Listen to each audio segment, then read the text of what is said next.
안녕하십니까. 이번 시간에는 교재 268페이지부터 하겠는데요. 진가 동정의 노래라고 하는 해능이 앞에서 설한 본문의 내용을 또 다시 개송으로 이제 종합하고 있는 부분입니다. 268페이지 좀 번역된 것부터 보겠습니다. 해능 대사는 선천 2년 즉 713년이 되겠습니다. 713년 8월 3일 날 입적하였는데 7월 8일에 입적하기 전에 이제 문인들을 불러 모아놓고 자신의 입적할 그 예정을 이별을 이제 알렸습니다. 그래서 대사는 선천 원년 711년에 이미 신주 구원사에서 자신이 입적하고 나면은 자신의 육신을 봉안할 묘탑을 건립했고 선천 2년 7월에 이르러서 이 대중들에게 나는 이제 곧 입적할 것이다 라고 이별을 알렸다 하는 이야기입니다.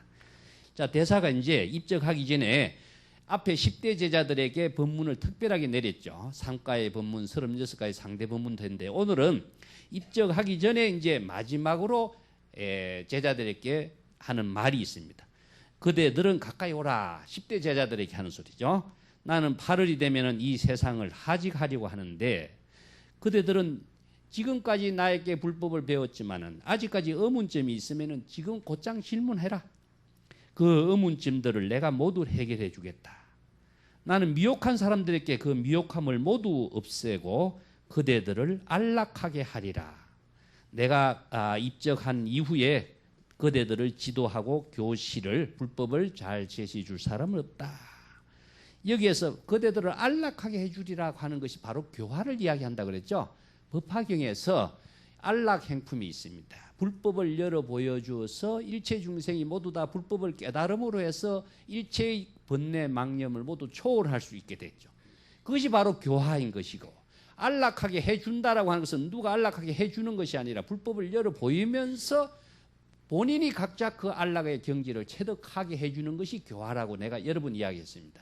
그래서 해능이 남종동교의 최상승의 법문을 통해서 일체 여러분들이 다 도노 견성과 불법의 대의를 깨달아서 지혜로서 깨달음을 체득함으로 해 일체의 안락을 체득할 수 있도록 제시한다. 마지막으로 이제 이 법문을 하는 겁니다. 그때 이제 이 육조단경을 편집한 그 대표적인 제자로 등장하고 있는 인물이 법회라고 하는 인물이죠. 그런데 법회라고 하는 사람 등 여러 스님들이 이 대사의 마지막에 말씀을 듣고 곧장 눈물을 흘리며 슬피 울었습니다. 그때 오직 신에는 동요하지도 않고 울지도 않았다. 자, 여기에서 10대 제자 가운데 법회를 중심으로 해서 다른 제자들은 해능 대사가 입적하려니까 슬피 울었다. 마음이 동요가 일어났죠. 운다라고 하는 것은 벌써요 희노애락에 떨어진 겁니다. 희노애락에 떨어지면 마음의 번뇌 망념이 일어났기 때문에 마음이 동요가 일어난 것이죠. 왜 이럴까? 자, 이것을 가지고 지금 이 법문을 하고 있습니다. 오늘은 여기에서 법회라고 하는 사람과 신해라고 하는 사람을 대상으로 두고 있는 겁니다. 여기서는 마음이 동요가 되고 울고 신에는 무엇입니까? 동요가 부동의 경지, 동요가 일어나지 않고 일체 울지 않는 희노애락 감정에 떨어지지 않죠. 그러다 보니까 다른 모든 제자들은 신에만 못한 사람이 되겠죠.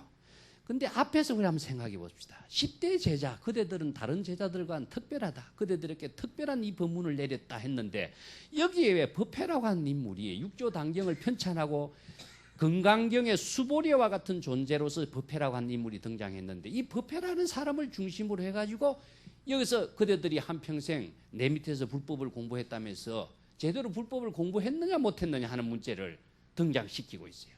신해라고 하는 사람은 나이는 어린데도 불구하고 다른 제자와는 다르다는 것이 나타나고 있죠. 여기서 동요를 한다라고 하는 것 벌써 중생심에 떨어진 모습인데 이것은 불법의 지혜를 체득하지 못한 이런 모습이 당장 드러나게 된 거죠. 이 10대 제자라고 하는 사람이 어떻게 이렇게 등장하느냐 하는 겁니다. 이것은 신해라고 하는 존재를 뛰어난 해능의 수제자라고 하고 해능의 법을 이은 유일한 존재라고 하는 사실을 부각시키기 위해서 지금 이렇게 작자가 의도적으로 이렇게 이야기하고 있다라고 보시면 됩니다. 자, 269페이지 보세요. 6조 해능대사는 말했습니다. 신에는 어린 삼위임에도 불구하고 선과 불선을 같이 하고, 선이라고 하는 것은 우리가 착함이고 불선이라는 것은 착하지 못한 것이기 때문에 악이라고 보면 되죠. 선악이라고 하는 상대적인 차별 분별심이 일어나지 아니하고 이런 이야기입니다. 상대적인 차별 분별심이 일어나면 마음이 벌써 동요가 되는 것이죠. 그러니까 사람이 죽는다 산다 하니까 벌써 죽으면 슬프고 사는 것은 좋은 것이라고 하는 차별 분별심이 일어나니까 마음에 동요가 일어나죠. 슬프다는 생각이 일어나니까 눈물을 흘리게 되는 것이죠. 이것은 벌써 감정에 떨어지고 분별에 떨어지고 차별에 떨어진 그 모습이 법회로서 나타나는데, 신에는 어린 삼인데도 불구하고 불법의 대의를 깨닫고 최상승의 법문의 경지를 체득한 인물이기 때문에 어떻습니까? 자, 선과 악에 대한 차별 분별심을 초월하고 비난과 칭찬에도 동요를 하지 않는다. 이것은 일체의 어떤 경계에 남이 욕을 하든 미워하든 그런 차별 경계에 내 마음이 중생심으로 작용하지 않고 일체 차별 분별에 떨어지지 않는 불심의 지혜로운 삶을 실현하고 있는 모습이다 하는 것이죠. 그러나 다른 사람들은 그렇지 않았다. 10대 제자 가운데 오직 신에만이 일체의 차별 경계를 초월하고 최상승의 법문을 이룬 인물인데 다른 제자는 그렇지 않았다. 몇 년이나 이 산중에 내 밑에서 불법을 공부하고 수행한다 하면서 그대들은 도대체 무슨 법을 실천해 왔다는 말이냐. 그대들이 지금 이렇게 울고 있는 것은 도대체 누구를 근심하고 있는 소리냐. 자, 여기에서 우리가 사람이 죽음에 임해 가지고 세상 사람들이 모든 죽음에 임해 가지고 죽음을 슬퍼하고 죽음을 두려워하고 죽음을 근심하는 모습이 출가인의 모습에서 그것이 드러나고 있는 것을 지금 비판하고 있어요. 제가 이것은 세속적인 가치와 세속적인 지혜라고 누누이 이야기했죠. 자, 여기에서 그러면 다른 제자들은 10대 제자인데도 불구하고 세속적인 가치관의 경지에서 벗어나지 못한 모습이 드러났는데 비해서 신의 한 사람은 출세간적인 지혜로운 삶을 실현한 최상승의 법문을 체득한 인물이라고 하는 사실을 간접적으로 부각시키고 있는 것입니다. 자, 여기에서 굉장히 중요한 부분이 있어요. 여기에 우리가 불법 공부의 핵심적인 한 부분이 되기 때문에 조금 주의 깊게 좀 읽어봐 주시기 바랍니다. 내가 나의 갈 곳을 알지 못하여 근심하고 있는 것인가? 그대들은 해능이 죽으려고 이제 예고를 했죠. 나는 곧 입적할 것이다, 죽을 것이다 이렇게 예고를 하니까 제자들이 운다 이겁니다. 그러면 그대들이 우는 이유는 뭐냐 하는 겁니다. 자, 왜 우느냐? 내가 이제 입적하고 죽을 것이라고 하는 그 소리를 듣고 우는 것인, 왜 우느냐? 그대들은 내가 갈 곳을 그대들이 근심하고 있느냐? 그대들이 지금 갈 곳을 몰라서 근심하고 있느냐? 그대들이 울고 있는 것은 그대들이 내가 갈 곳을 알지 못하기 때문에 그대들이 울고 있는 거 아니냐? 만약에 내가 갈 곳을 알고 있다면 그대들은 울지 않을 것이다. 이 말은 무엇이냐? 불법의 대의를 체득한 사람이라면 이러한 차별 경계에 떨어지지 않고 내가 갈 곳이 어디라고 하는 사실을 안다면 울 이유가 하나도 없는 거 아니냐? 근데 그대들은 갈 곳이 무엇인지 모르고 갈 곳이 어디인 줄 모르고 차별 분별에 떨어지고 사람의 육체가 있고 없고 하는 그 있고 없는 차별 경계 대상에 떨어져서 죽음이라고 하는 그 문제에 벌써 마음이 동요되어서 울고 있는 모습이 아니냐. 자, 이것을 우리가 10대 제자들에게 경책을 하면서 이 불법을 공부하는 사람들에게 이 불법의 본질을 바로 깨닫도록 지금 이야기하고 있어요. 오늘 상당히 어려운 부분입니다. 이 부분이 쉬울 것 같지만은 그래서 이제 그 밑에 부분이 나옵니다. 성품의 본체는 생멸이었고 거래는 없는 것이다. 그대들은 모두 앉도록 하라 하면서 이 법문을 하는데 여기에서 참 어려운 내용이 무엇이냐면은 우리가 불성에 대해서 수없이 공부를 해왔습니다. 그렇지만 불성이 무엇인가 이것을 정립이 안 되면 어떻죠? 우리가 법신이라고도 이야기하고 이것을 불성이라고도 하고 이것을 깨달음이라고도 이야기하고 이것을 반야의 지혜 작용이라고도 이야기하고 이 모든 것을 우리가 다양하게 앞에 해령의 법문에서 이야기했습니다. 법신이 무엇이냐 하는 것을 모르면은 우리가 또 하나 불성이 무엇인가 모르면은 육체와 영혼의 문제에 가지고 지금 차별 분별에 떨어지고 있는 모습이에요. 그래서 해령이 육체는 죽어 없어진다. 내가 없어질 것이다. 그런데 육체가 죽어 없어지니까 불성은 어디로 갈 것인가 이렇게 생각하는 문제가 나오겠죠. 여기에서 불성을 어디로 간다라고 한다면 영혼이 돼버립니다. 그래서 여기에서 영혼과 불성의 문제와 육체의 문제와 불성의 문제가 불법 사상을 이해하는데 아주 중요한 키워드라고 할 수 있어요. 모든 선성들이 안목이 있느냐 없느냐는 이것을 판단할 수 있는 능력이 있느냐 없느냐, 반야의 지혜를 구족해야만이 이 문제를 완전히 해결해요. 그래서 우리가 불법의 대의를 체득했느냐 하는 문제는 이 문제를 중심으로 해서 반야의 지혜를 구족한 사람은 일체의 차별 경계, 또 근심 걱정, 육체와 영혼 이 문제를 모두 자기의 바른 안목으로서 초월할 수 있는 능력을 갖고 있어요. 신해가 일체의 경계에 차별에서 초월했다라고 하는 것은 이 안목을 구족했다는 것이거든요. 그 해령이 앞에서 쭉 지금스런 남종동교 최상승의 법문이라고 하는 내용이 이 사실을 이야기하고 있는데 이 문제를 가지고 마지막 제자들에게 지금 점검을 하고 있습니다. 이 문제가 상당히 어려운 부분이기 때문에 여러분들 그 교재에 272페이지 한번 내려가 봅시다. 이 선문답을 가지고 제가 한번 설명을 하겠습니다. 거처가 있느냐? 자, 여기에 거처가 갈 곳이 어딘 줄을 모르기 때문에 운다고 그랬죠. 갈 곳을 안다라고 하는 것은 무엇이냐? 이 갈 곳이라고 하는 것은 뭘까요? 우리가 선에서는 이것을 구경처라고 하고 낙처라고 하고 환기본처라고도 이야기하고 있어요. 자, 여기에서 환기본처, 구경처, 갈 곳이란 말 하니까 갈 곳이라고 하는 장소가 결정되죠. 예? 그러면 장소가 어디 여기에서 저곳으로 장소라고 하는 것이 결정되면 가는 주체가 있어야 되겠죠. 가는 주체가 영혼이라고 생각해 버려요. 보통 사람들이. 그래서 불법을 안목을 갖추지 못한 사람은 죽으면은 육체는 썩어 없어지지만 영혼은 어떻습니까? 안락처라든가 극락세계라든가 어떤 장소로 갈 곳이라고 생각을 하거든요. 자, 이렇게 생각하면 불법을 모르는 사람이다. 불법의 대의를 모르는 사람은 이렇게. 그래서 반야의 지혜를 체득하는 사람은요, 이 불법의 대의를 바로 알아야 이 문제에서 완전히 자유스러운 경지를 체득할 수가 있습니다. 그 밑에 본래로 되돌아가는 것을 우리가 항상 생각해 봐야 돼요. 인연법에 의해서 이루어진 것은 우리가 육체라든가 우리의 사바세계의 삶을 사는 것은 무엇이죠? 시절 인연에 의해서 우리의 삶이 지금 실행되고 있는 것인데 시절 인연이 모두 흩어지면 어디로 가죠? 공으로 되돌아가죠. 예. 자, 여기서 그래서 대성불교는 공의 경지, 본래 이것을 공의 세계를 본래, 여여의 경지, 예? 적적의 세계, 처음부터 이렇게 표현하고 있습니다. 공의 세계로 되돌아가는 것이다. 여기서 되돌아가는 거처, 본기, 환기, 본처라고 하는 것이 공의 세계라고 하는 사실을 아셔야 돼요. 그래서 우리가 열애라고 하면 어떻습니까? 어디에서 어디로 온 것이 아니라 여여하게 오고 가는 것인데 오고 가는 것은 전부 다 시절 인연으로서 작용하고 있는 것이지 어디에서 출발해서 어디로 왔다라고 말할 수는 없죠.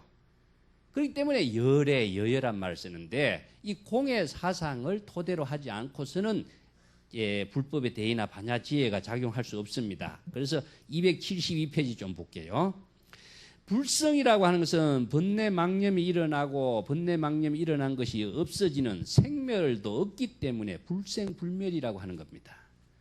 그런데 중생심은 생멸이 있기 때문에 생멸이 있다고 그러죠. 생사가 있고 생멸이 있다 이야기합니다. 자, 그렇기 때문에 조당집에 있는 이야기를 한번 볼게요. 약산 유언선사장에 이런 이야기를 합니다. 도하상하고 운암하상은 형제지간이라고 그래요. 근데 도스님은 약산의 제자로서 아주 안목이 뛰어난 사람이에요. 그래서 도스님이 자기 제자 동생인 운암하상이 병에 걸려서 있는 모습을 보고 이런 질문을 했어요. 운암의 마지막에 안목을 점검한 겁니다. 이 육신의 몸이 벗은 뒤에 어디서 만날까 질문을 합니다. 이게 선문답 중에서도 아주 어려운 선문답이에요. 이 선문답이 어록을 공부하려면 이것을 다 볼 줄 알아야 됩니다. 그 육신이 죽은 뒤에 어디서 만날까? 육신이 죽은 뒤입니다. 그래서 육신이 죽은 뒤에 어디서 만날까라고 하는 것을 갖고 자기 동생 우남하상의 안목을 지금 시험해 보고 있어요. 그러니까 우남이 뭐라고 하냐면은 불생불멸하는 곳에서 만나지요. 불생불멸하는 곳. 네. 불생불멸이라고 하는 것은 우리가 불성이라고 그럽니다. 불성. 네. 불성이라고 하고 이것을 법신이라고도 하고 그럽니다. 왜냐하면은 생멸이 없기 때문에 생멸이 있으면 내가 아까도 이야기했지만 중생심이라고 그랬죠. 불심은 생멸이 없어요. 그렇기 때문에 생멸이 없는 법신 여여의 세계 이것을 본래의 어떤 세계에서 만나죠. 이렇게 이야기합니다. 이게 본래의 세계에서 만나자라고 하는 이 말이 상당히 그럴듯한 법문 이야기 같죠. 요게 지금 문제가 있는 겁니다. 보통 사람들이 자 육체가 죽고 난 뒤에 어디에서 만날 대상 이게 뭐냐면 영혼의 불성이라든 것 이것을 불성이라고 하는 것은 존재하지 않는 본래의 공의 입장인데 이것을 존재하는 것처럼 지금 이야기를 하고 있어요. 그러면 존재하는 것은 유의 입장이 되고 유상의 어떤 실체가 되는 것을 인정해 버리게 되는 것이죠. 그러면 어디에서 만나지요 하는 것도 만나라고 하는 것도 장소라든가 아니면 어떤 주처를 지금 설정해 버리놨어요.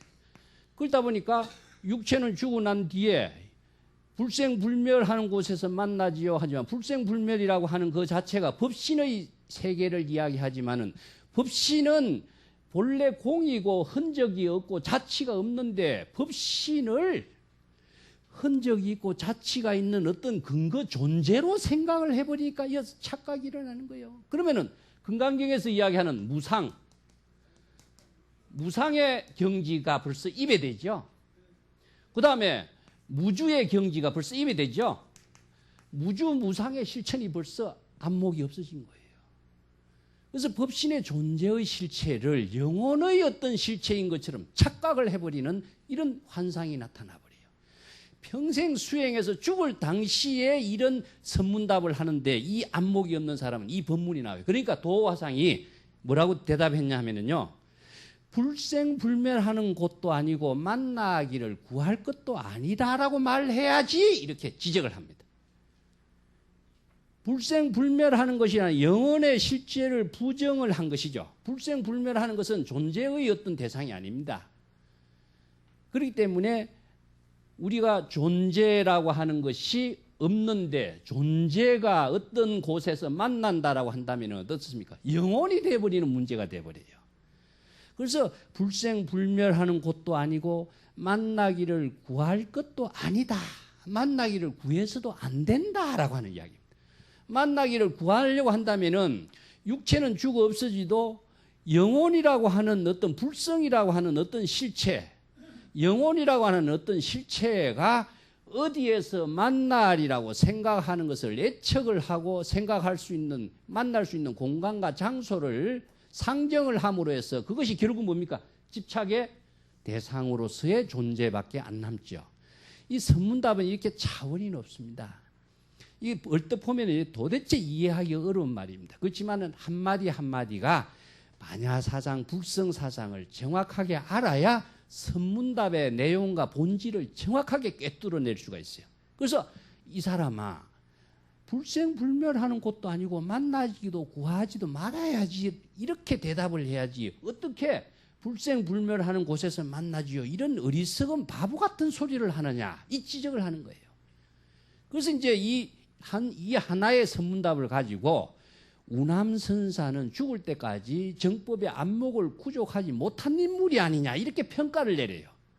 그 우남의 밑에서 유명한 동산 양계화상 같은 이런 기라성 같은 선생들이 배출했는데도 불구하고 우남의 선문답 이 하나가 우남의 한평생 수행자를 안목을 갖추지 못한 수행자였다고 평가하는 이유입니다. 여기에서 문제점이 무엇이냐 하면은 육체는 죽어 없어지지만은 어디에서 영혼의 실체라든가 아니면은 영혼이란 말을 하지 않더라도 법신이라고 하는 것을 어떤 존재하는 대상으로서 이해를 해버리기 때문에 이런 부작용이 생겨요. 그러면 법신은 무엇이냐 하는 것을 정확하게 알아야 된다 그랬죠. 그래서 법신이라고 하는 것은 존재하는 어떤 형체로서 이해한다면은 불법의 지혜를 구족하지 못합니다. 자, 법신은 어떤 주냐? 그러면 우리가 어디에서 만나지 않아야 된다. 그러면 우리가 육체가 죽고 난 뒤에 우리의 법신은 그럼 무엇이냐? 불교에서 이야기하는 법신은 이것을 우리가 중생심은요 식에 따라서 이루어지고 있는 존재를 하기 때문에 윤회의 업상으로서 인정을 하지만은 우리가 선성들을 죽고 난다면은 법신이라고 하고 이 법신을 진상이라고도 표현하고 그렇습니다. 진상이라고 하는 것은 참된 모습인데 참된 모습이라고 상을 갖다 붙이니까 어떤 참된 모습이 존재하는 것처럼 또 착각을 해버려요. 어떤 존재하는 모습이 아니고 법신이라고 하는 것은 공이다. 그래서 자취나 흔적이 없어야 되는 거예요. 이것을 법신의 모습이다. 그 자취나 흔적이 없는 본래의 모습을 우리가 뭐라 하냐면은 자, 여여라고도 이야기하고 열애라고도 이야기하고 불의의 경지라고도 이야기하고 여러 가지 반야 사상에서 이야기하죠. 그래서 불생불멸이라고 하고 또 반야의 공의 세계는 가고 오금도 없고 생멸도 없고 그런 모습을 이야기하죠. 그렇다면 이 법신은 도대체 뭐냐? 법신은 바로 지혜 작용일 뿐이다. 그래서 항상 이야기하기를 내가 불성의 지혜작용이란 말을 썼죠. 불성은 바로 일체의 중생심을 초월한 견성 입장이고 또 견성의 입장에서 자기의 불성 법신의 경지에서 반야의 지혜로 작용하고 있는 것을 우리가 지혜작용이라고 하는 그 자체를 말하고 있는데 여기에서 법신이라고 하는 것은 어디에 갈 곳이라든가 장소라든가 어떤 법신의 존재라든가 이렇게 이해하면은 전부 다 영혼이 돼버려요. 그래서 영혼하고 법신하고의 모든 착각이 많이 일어나고 있어요. 그래서 영혼은 무엇이냐? 이거 아트만이거든요. 내가 여러 번 이야기했습니다만 영혼이라고 하는 것은요. 육체는 죽어 없어지지만은 영혼은 영원히 없어지지 않아요. 이거 불멸의 존재다 그럽니다. 불멸의 존재. 영원 불멸의 존재다. 영원 불멸의 존재이기 때문에 육체는 죽어 시절 인연에 맞추어서 썩어 없어지지만은 영혼은 영원히 없어지지 않기 때문에 모든 세계의 종교가 영혼의 구원을 제시하면서 종교를 강조하고 있죠. 영혼이 천당에 간다든가 뭐 아니면은 극락에 간다든가 천상에 태어난다든가 이런 주장하는데 불교에서는 이것은 벌써 무아설로서 의미가 없는 가르침이 됐어요. 그렇다면 여기서 법신은 무엇이냐 하면은요. 영혼이라고 하는 것은 몸과 마음이 하나된 경지에서 본래의 입장으로 되돌아가는 것을 우리가 공이라고 합니다. 그래서 일체의 모든 존재는 모두 다 공. 이것을 본래라고 합니다. 본래의 입장을 여여라고도 이야기하는데 이 본래의 경지에 되돌아가면 어떤 경지냐 하면은요. 우리가 불신 충만 벗게 이런 말 쓰죠.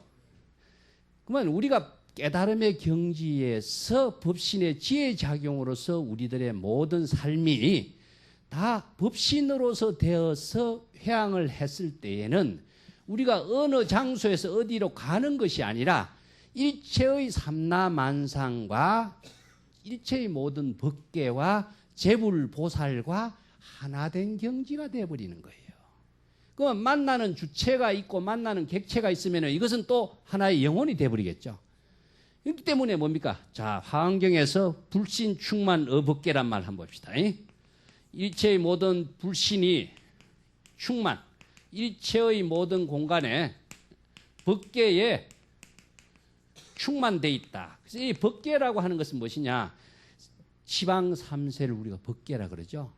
이 우주 삼라만상의 모든 세계를 불교에서는 법계라고 하고 이것을 화엄법계라고 이야기하는 이유가 중생의 눈에서 볼 적에는 차별 경계로 보이지만은 불법의 안목에서 볼 적에는 차별 경계를 초월한 경지이기 때문에 일체의 모든 삼라만상의 모든 두두물물 하나하나가 다 법계, 화음으로 꽃으로 장엄되고 칠보로 장엄된 세계이기 때문에 이걸 법계라고 합니다.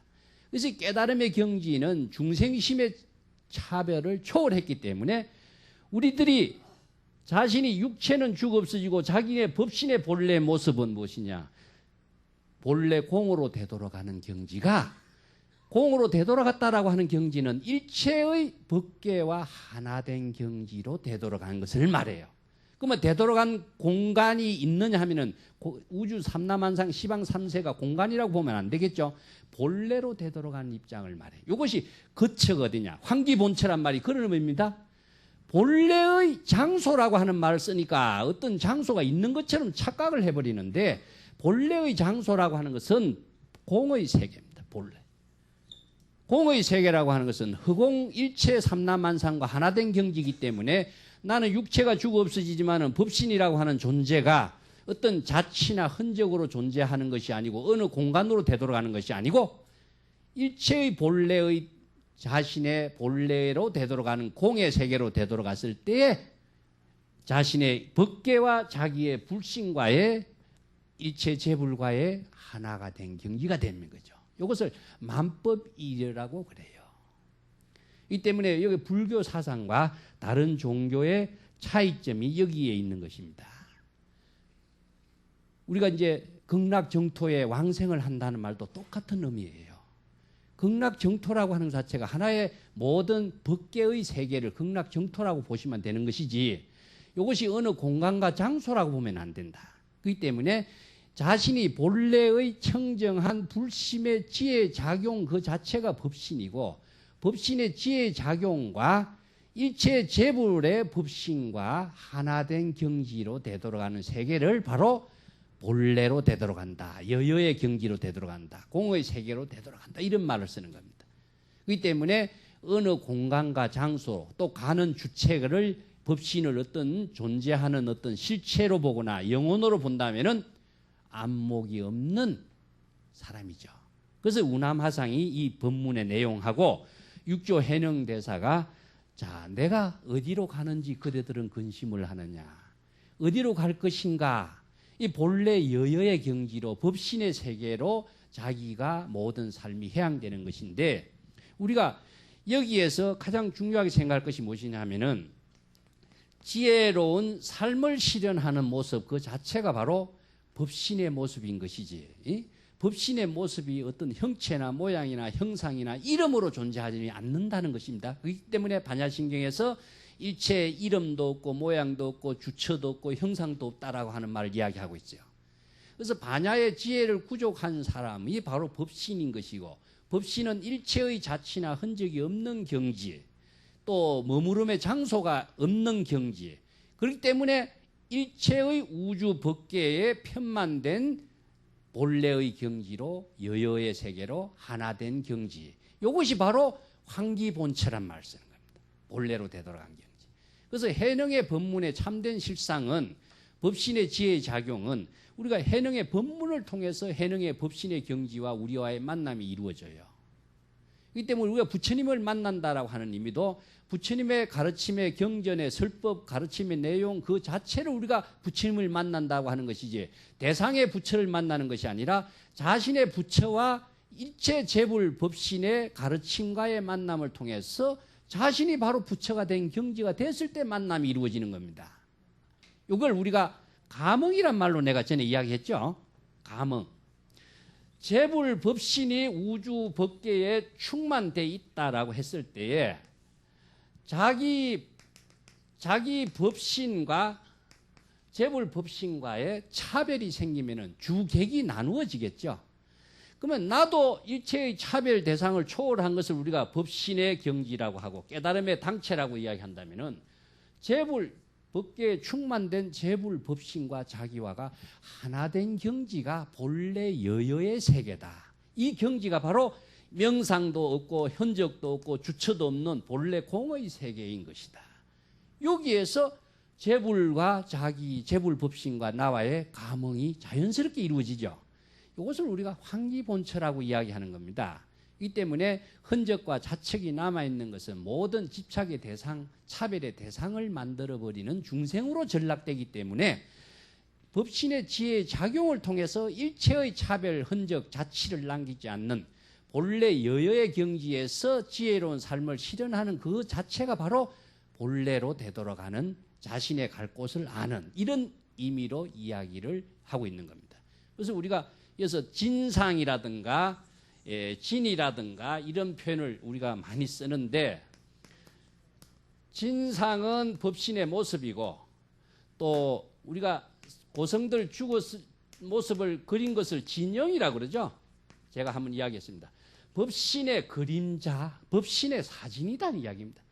이게 요 법신의 사진이라고 하는 것은 구체적으로 모습이 없기 때문에 살아있는 그 모습의 형상을 법신의 모습이라고 표현하고 있어요. 그래서 이러한 법신의 모습을 우리가 위패를 모실 적에는 가경이란 말을 써서 내가 잘못됐다고 지적했죠. 진위라고 써야 돼요. 법신을 모시는 것이기 때문에 진위가 돼야 된다. 그래서 어느 대종사 진위 이렇게 위패를 모셔야지. 여기서 가경이라든가 이런 말씀에 깨달은 영혼이든지 못 깨달은 영혼이든지 자기 스승을 윤회하는 중생, 윤회하는 존재로 타락시키는 이런 불례가 되어버립니다. 이 때문에 법신이라고 하는 참된 의미는 일체의 흔적과 자취를 남기지 않다. 그래서 대성기실론에 법신 진여의 지혜를 법신이라고 한다. 그걸 내가 주석을 해놨습니다. 진여의 지혜라고 하는 것은 무엇이냐? 불성의 지혜의 작용을 법신이라고 한다. 법신이라고 하는 것이 형체나 모양은 없지만 우리가 육체적인 모습을 통해서 법신의 지혜의 작용을 통해서 우리가 지금 말하고 보고 듣고 하고 있죠. 이것이 바로 법신의 지혜 작용이다. 제가 지난 시간에도 이야기했습니다마는 진여는 공과 불공이 있다고 그랬습니다. 공이라고 하는 것은 일체의 중생심의 생멸을 초월한 경지를 공이라고 하고, 불공이라고 하는 것은 일체의 생멸, 차별, 중생심을 초월한 경지이기 때문에 참된 반야의 지혜가 작용하고 있는 그 모습은 비어있는 존재가 아니다 해서 불공이라고 그랬죠. 이것을 다른 말로 한다면 진공묘유라고 내가 이야기했습니다. 진공의 경지가 되지 않고서는 묘유의 작용이 나오지 않는다. 그래서 공이라고 하는 것은 중생심, 차별심, 분별심을 모두 초월한 것을 공이라고 하고, 불공이라고 하는 것은 초월된 반야의 지혜를 작용하는 그 모습을 불공이라고 한다. 이 어려운 용어지만은 이것을 우리가 법신의 지혜 작용이라고 한다 하는 것을 이해를 하시고, 이 부분에 대해서는 불성과 영혼 아니면은 육체와 영혼 이 문제가 제가 몇 번 이야기했습니다만은 불교 사상을 이해하는 키워드이기 때문에 분명히 이 사상에 정립이 되지 않고서는 한평생 공부를 하면서도 영혼을 가지고 헤맨, 영혼을 가지고 장난치는 어리석은 수행자가 되고 사람이 될 수가 있으니까 불신의 지혜 작용을 어떻게 해야 할 것이냐, 이 문제를 항상 참고하고 화두로 가져서 정진을 해야 이 문제가 자기 지혜로 작용할 수 있는 능력으로 만들어집니다. 불신을 영혼으로 착각해갖고 평생 영혼을 가지고 한평생 수행자라고 착각해버린 사람이 너무나 많죠. 그래서 영혼과 육체의 문제, 우리가 불교가 다른 종교와의 차이점이 있다면 이거 하나예요. 그래서 불교에서 삼법인이라고 하는 재무상이라든가 재법무화라고 하는 이야기하는데, 삼법인을 이야기하는데, 삼법인의 가르침의 그 사상적인 토대 위에서 한 차원 높게 발전된 것이 반야의 지혜를 작용해서 일체의 차별 경계를 초월해서 반야 지혜로운 법신의 삶을 실현할 수 있는 그 법문을 제시한 것이 남종에서 제시하고 있는 최상승의 법문이거든요. 이 최상승의 동교의 법문이라고 해놓고 도노견성과 불성의 지혜작용이라는 그 두 가지의 용어를 가지고 내가 강조를 했습니다마는 그 내용을 정확하게 잘 이해가 되지 않으면은 자신이 그렇게 할 수가 없게 되겠죠. 그렇기 때문에 참선 공부는 그 내용이 무엇인가를 깊이 사유하고 참고하면서 자신이 그러한 경지의 삶을 실행할 수 있는 능력을 스스로 갖추는 겁니다. 이걸 우리가 사유한다, 명상한다, 참선한다, 뭐 참고한다 이런 말로 쓰는데 참고하는 내용의 본질이 불법의 지혜를 체득하는 그 힘을 스스로 확고히 마련하는 공부를 우리가 참선 공부라고 한다 하는 의미입니다. 자, 교재 쪽으로 269페이지 되도록 하겠습니다. 여기서 이제 해능이 참된 진실과 거짓된 모든 세계, 그러고 움직이는 것과 움직이지 않는 차별의 세계를 초월할 수 있는 개송의 법문을 이제 종합을 하고 있습니다. 내가 그대들을 위해서 개송을 하나 설하리라 하며 모두 분명히 이 개송을 그대들은 잘 기억해서 이 개송의 참된 의미를 잘 깨달아 이해한다면은 나의 마음과 하나가 된다. 여기서 나의 마음과 하나가 된다는 말이 뭐였겠죠? 내가 아까 재불 법신과 자신의 법신과 하나가 된다 그랬죠? 이것을 지금 여기서 이야기해요. 내가 지금 이 반야의 지혜를 깨달아서 불신의 지혜 작용으로 사는 경지가 바로 해능의 깨달음의 경지와 하나가 되는 것이고 재불 법신과 하나 된 경지다. 그래서 본래 공으로 되도록 갔을 때에 재불 법신과 자신의 법신과가 하나가 되는 경지다. 여기서 해능의 마음과 그대들의 깨달음의 마음과 하나가 된다. 이 경지를 지금 이야기하고 있어요. 그래서 이 하나의 개송과 해능의 법문을 통해서 우리가 같은 깨달음을 이루고 최상승의 법문을 실행했을 때에 하나의 경지를 이루는 거예요. 해능과 나의 차별이 없어지고 깨달음의 세계, 법계에 유의하는 삶이 함께 이루어지고 있는 것을 우리가 법신에 충만된 세계에 함께 사는 모습이 된다 하는 의미로 이야기하는 겁니다. 개송을 좀 보겠습니다. 자, 이 개송에 의지해서 수행한다면 남종의 종지도 잃지 않을 것이다. 이 개송은 앞에 설명의 법문을 쭉 종합했기 때문에 쭉 읽어보시면 됩니다. 그때 성녀들은 내배하고 대사에게 개송에 설해 주실 것을 간청을 하니 공경한 마음으로 수지를 하게 되었다. 개송은 일체의 모든 존재는 영원한 존재라고 하는 것은 없다. 영원한 참된 존재라고 하는 그 사실을 보려고 해서는 안 된다. 영원 불변한 존재가 있다고 생각하는 착각이다. 이것은 뭐냐면은 불성이라든가 법신의 존재가 영원 불변한 존재라고 생각하고 그것을 찾아 헤매려고 하면 안 된다는 이야기입니다. 법신이라고 하는 것은 자취나 흔적이 있고 이름과 명상도 없고 주처도 없는데 그것이 모양과 형상과 주처가 있다고 생각한다면 어떻게 돼? 이건 착각이다. 그렇기 때문에 이런 법문을 하는 겁니다. 참된 것을 영원한 존재가 있는 것이라고 보려고 한다면 그 보려고 한다는 것 자체가 벌써 참된 것이 아닌 것이다. 벌써 차별 경계 대상에 떨어져 있는 모습이잖아요. 보는 주체와 보려고 하는 객체를 만들어 놨기 때문에. 만약 자기 자신에게 참된 영원한 존재가 있다고 한다면 거짓을 여인 그 마음이 참된 것이다. 자기의 차별 분별심과 중생심을 여인 마음이 바로 참된 법신이고 참된 존재의 그 실상인 것이다. 자기의 마음이 거짓을 여의지 않으면 참됨이라고 하는 것이 없는데 어디에서 참된 영원한 진실의 어떤 존재가 있는 것을 찾으려고 하느냐. 이 때문에 모든 존재는 차별적인 세계이기 때문에 차별적인 대상을 가지고 보는 것은 다 중생심이에요. 중생심으로 보는 자신의 마음이 바로 참된 것과는 벌써 어긋나 있다 하는 이야기입니다. 유정은 움직일 수 있으나 무정은 부동인 것이다. 만약에 부동의 행을 실천한다면 무정과 같이 부동이 되리니 참된 부동을 깨달아 안다면 움직이는 그 가운데 부동이 있다. 이거 동정일례란 말씀인데 우리가 움직이지 않는 어떤 부동의 존재가 영혼이라든가 불성이라든가 법신이라든가 있다고 생각한다면 안 되죠. 그래서 우리가 신에는 왜 부동의 경지, 선과 악의 부동이요, 또 옳고 그름의 부동의 경지를 체득했는데 너 그 다른 사람들은 왜 그렇지 못했냐 이야기했는데 부동의 어떤 실체가 존재한다고 생각하면 안 된다.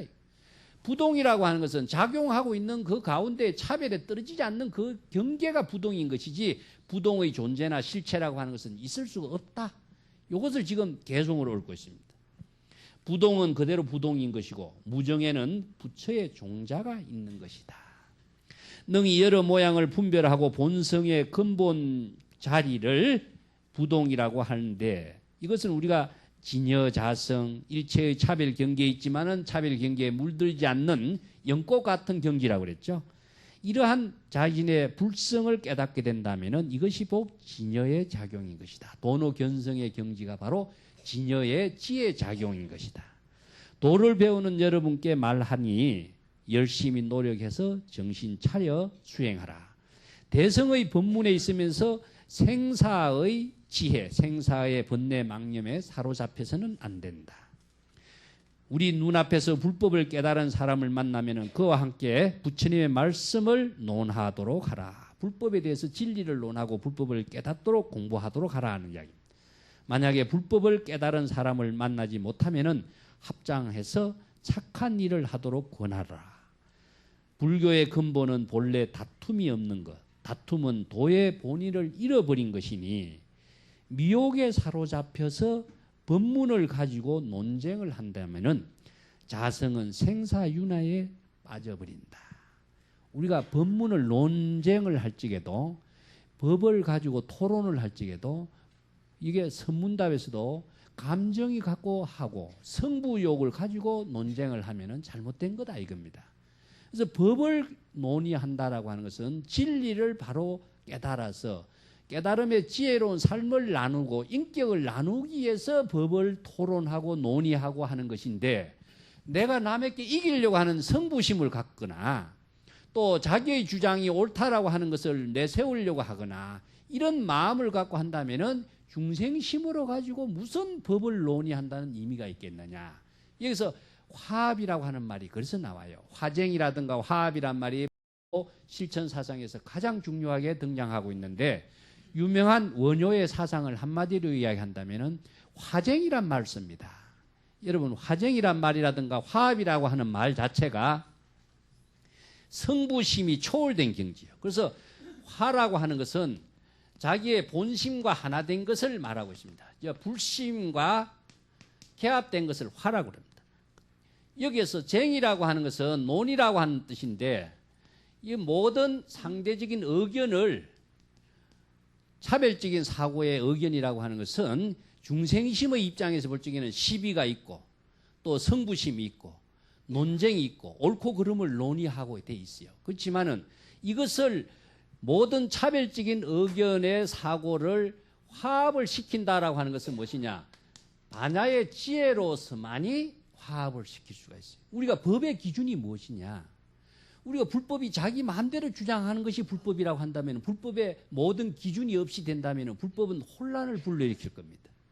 그렇지만 불법이 모든 차별적인 중생의 세계, 세간의 지혜, 출세간의 지혜까지도 모두 포용해서 그 어떤 차별 경계를 초월할 수 있는 바른 질서를 제공해 주는 것을 우리가 불법이라고 하는데 그 불법은 무엇이냐?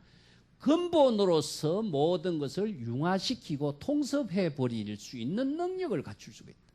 이 여러 가지 차별 분별의 갈등들을 전부 다 종합할 수 있는 것은 무엇이냐? 불법이 공의 가르침이다. 일체의 차별 분별심을 비워버림으로 해서 반야의 지혜로서 모든 차별 분별을 초월할 수 있는 법을 제시하고 있는 법문이기 때문에 이것은 바닷물과 같다. 그래서 바닷물에 백천강물의 모든 모양 색깔이 다양한 줄기에서 흘러들어오지만 바닷물에 들어가면 어떻습니까? 한 맛이 되죠.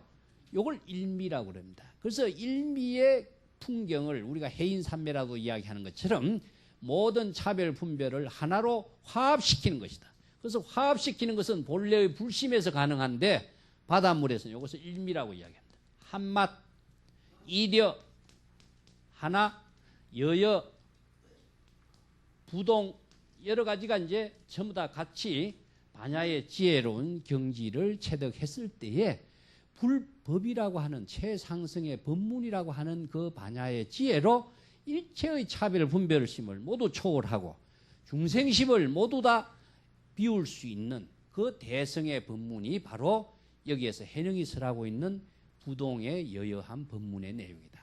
이 경지를 체득한 사람이 누구냐? 하택 신혜이다. 다른 10대 제자 가운데서도 하택 신혜의 존재를 이렇게 부상시키는 이유가 뒤에 신혜가 해능의 유일한 법을 이은 제자라고 하는 애언을 지금 내려주고 있습니다. 그와 연결되어 있는 부분이 있기 때문에 신혜의 존재가 나이가 어린 삼임에도 불구하고 일체의 이러한 차별 분별의 세계를 초월한 남종 최상승의 법문을 체득한 경지의 인물로서 지금 여기에 해능이 인정을 해주고 있죠. 이런 부분은 우리가 뒤에 신의의 부분에 가서 조금 더 살펴보기로 하고 오늘은 이것으로 마치겠습니다. 감사합니다.